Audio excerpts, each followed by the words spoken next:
Director of Horticulture here at Baltimore Country Club. Thanks for tuning in. If you're joining us today, give us a shout out so we know that you're watching.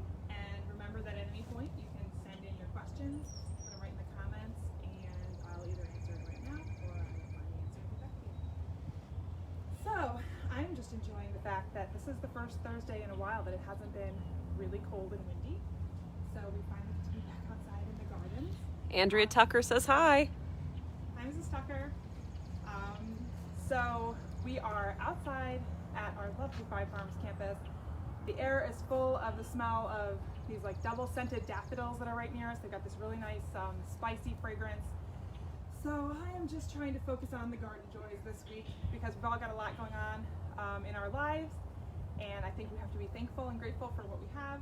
So if you have had any fun garden joys or things that you're thankful for, put those in the comments too.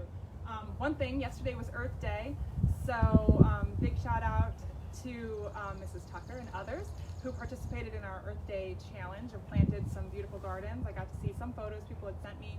It just makes me so happy to see those little gardens going out there. So great job everyone who did participate in that. If you're an active member and you missed that first opportunity, we do still have, I think, 3 sets left that we would be happy to give you. Better late than never. It's never too late to start, so reach out to me if you would like to participate in that garden challenge. So today, this week I should say, we posted a video about planning for annuals. And though the weather is really nice today, it's been pretty cold the rest of the week. It's been getting cold in the morning hours, and tomorrow's supposed to be kind of cold and rainy. So I consider that to be a perfect day to be inside, dreaming about warmer weather, working on plans for the warm season. So just a couple follow-ups, and then I'll get to some questions that were emailed to me and any that you wanted to submit. So a follow-up to planning for annuals. When you are, first let me show you this. So it's all about plans, right? So what I like to do is I like to take pictures. I showed some of my schematics. This is I call this my playbook. This is our little annual Bible. So I have every container, let's see if you can see this here. It's not great, but this gives you an idea. Every container, every garden that we do, I'm just a visual person. It just helps me to play different, themes together and see how things change. So what I do is I take a photo of every planting. I take a photo when it goes in, I take a photo when something looks terrible and dies. I take photos of everything because that's record keeping. So if you haven't done that yet, this is the year. Make a resolution to yourself to take better garden records. We like to sort of, I think we all like to promote the best parts of ourselves and of our gardens, but it's okay to take pictures at least for personal use of things that didn't work out so well so you don't make the same mistakes twice. So that's one thing I wanted to follow up on. But anyways, I did have one question from a member that they sent in specifically about spacing. How do you know how many plants are going to go into a garden bed? That's a great question, and it's applicable to annuals and perennials as well. Behind me, I'm not sure how well you can see it, but behind me, this garden has been here for a while, but actually this winter, it sort of has been bothering me that I had these camellias behind the azaleas. The azaleas were up front here, camellias in the back. Camellias, honestly, never did a whole lot. I don't know how much luck you guys have had with camellias, but what we did is we actually dug out the azaleas, moved them to the back very carefully, and then we've transplanted into here some peonies. Notice my stakes are already in place, ready to support those big blooms. I've added some really pretty variegated iris here. We've got purple candles of stilby, and we've got this gorgeous wolf eyes variegated Chinese dogwood. But you'll also notice that there isn't a whole lot in the front of the bed, and I did that on purpose, knowing that this nice swath that's in the front, I'm going to want to fill that with annuals because this is a main thoroughfare at the club. Maybe, it's equivalent to, say, maybe you're at the entrance to your house. You want to have, some pops of color for people that are coming. I've got a nice foundation of foliage and perennial stuff that's going to be seasonally dynamic, which I love, but I do want to leave some space for some of that sort of cotton candy all summer interest. So as I mentioned in the video, you want to leave space. I come in and fill the entire thing with one type of annual. I know a lot of people, you think, hey, it's a part shade garden, throw some impatiens in there and be done. But there are a lot of really interesting things that'll grow in a shadier portion of your garden, including coleus, different types of begonias, and not just the little wax begonias that they sell at the big box stores. If you keep an eye out, you can find the big begonia series, which grows much bigger, fills more space in your garden. So Linda Rice asked, to start marigolds or other annuals from seeds, how many seeds do you need to put in each small pot? Great question. So I was literally doing this 2 days ago with my kids because it is a good time to start in pots things that are going to be going out over the next few weeks, especially very easy to start annuals like marigolds, zinnias. What else did we start? 2 types of zinnias, celosias. There's a bunch of different annuals that are actually pretty easy to grow. Sunflower. The size of your pot. So most people, when they're starting, will continue in the 4-inch pots that you would generally get from a garden center. Maybe have some of those left over. You fill them to the top with soil that should be pre-moistened soil, so it's not dry when you're planting into it. And then in that 4-inch pot, you can do it a couple different ways. What I would usually do is make an indentation in the middle. It's just a little bit bigger than the seed. That's the sort of rule of thumb, is the seed size is kind of the depth. So not too deep for marigold. Those are just such tiny little, they almost look like whole grain rice with the hull on them. But I usually put 3 seeds in each pot. The older your seed packet is, if you're like me, I mean they have expiration dates on it, you can keep trying to plant for as long as you want. The viability of the seed packet will diminish. That means the percentage of germination will go down from year to year. But so if you have, I just planted in my vegetable garden. I was cleaning out the freezer. I had seeds from like 2013. They all germinated. I sowed them on really thick because, hey, I'm just going to throw that packet away anyway. It's all finished. So if you have an older seed packet, I would plant heavier. If you have bigger seeds like zinnias or sunflowers, you can usually get away with doing 1. I usually, because seeds are really not that expensive, I'll usually do at least 2 or 3 per pot. And that will, then you can thin. Don't forget that when they do come out, you have to choose the strongest one and cut off the weaker ones. Try to avoid pulling them out because that can damage the roots of the adjacent seedling that are in the pot. Great question. So, I'll just segue right into another question that I got related to things that you can do in the garden right now. Somebody asked if it was necessary to deadhead the bulbs that we're finding in the garden. So around here, daffodils are just starting to fade. Some of the earlier tulips are starting to fade. You notice that I actually have some of these here for you to see. So we'll talk about daffodils first.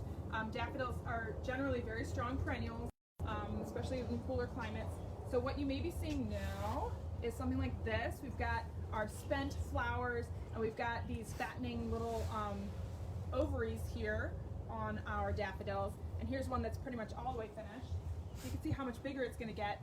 And it is really, it is stealing, I should say, it is diverting energy from the bulb. And we want, as these foliage dies down naturally, we want that foliage, that energy to go back into storage in the bulb. Same reason we don't cut all of our daffodils down. I'm going to get closer to you so people can hear you a little bit better. That's great. Come on in. We're all friends here. So I should backtrack a little bit just in case I misunderstood the question. For deadheading daffodils, when I refer to deadheading, I'm thinking about just removing the flower, the spent flower. If the question's more about do I cut back daffodils, the answer is definitely not. Because as I was saying, you want the foliage to die down naturally. That yellowing process is actually the process of storing energy back into the bulb. As it goes into the bulb, the foliage loses its vigor, dries, and at that point, when you can easily pull it away without pulling up the bulb, then you know that it has stored everything that it needs. But anything that goes into a seed production is diverted from bulb energy.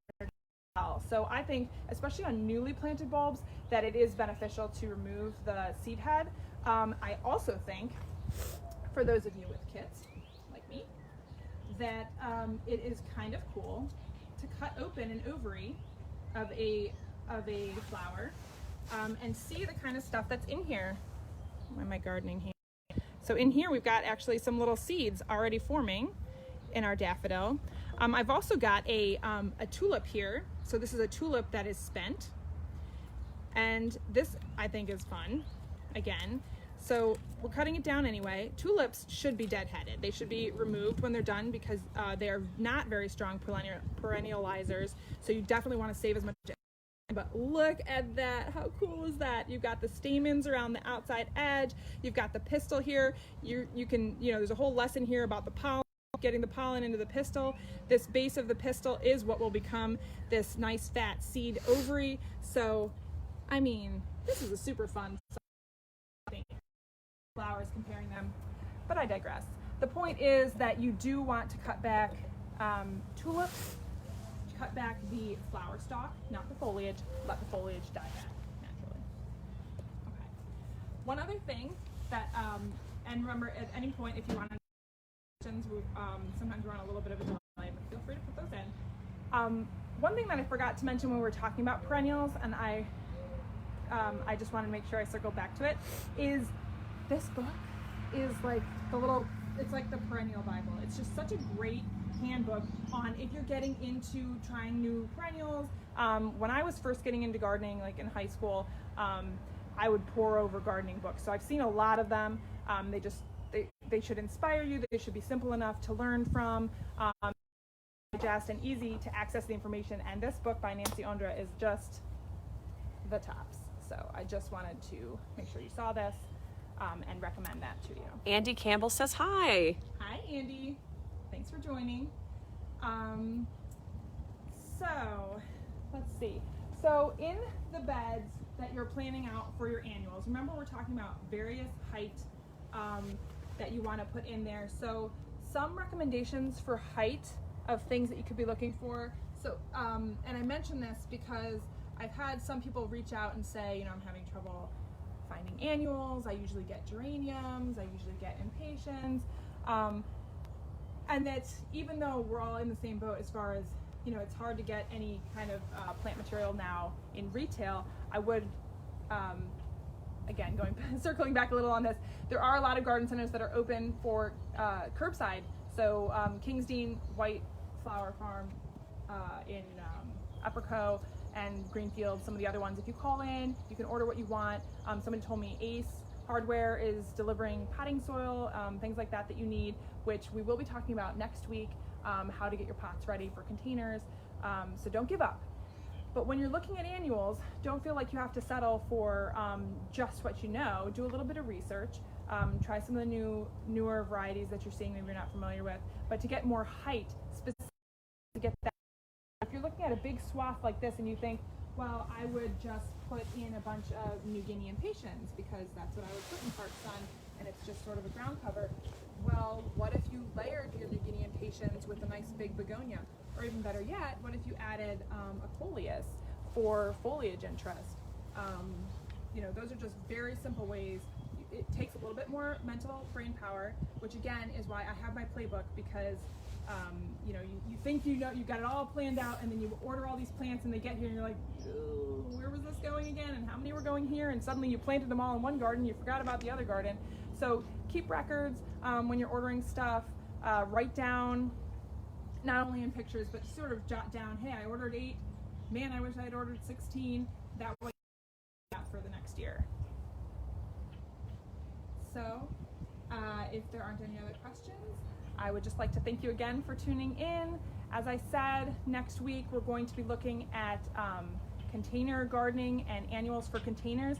I am really pumped. I just scheduled the annuals that I pre-booked in January are going to be arriving on Wednesday. Yay! So I'm getting my huge pallet benches ready to receive those truckloads of annuals, start putting together containers, and I hope you'll join us next week when I go over some tips and tricks for containers and preparing your containers for the season. Do you want to do one more reminder about the 3?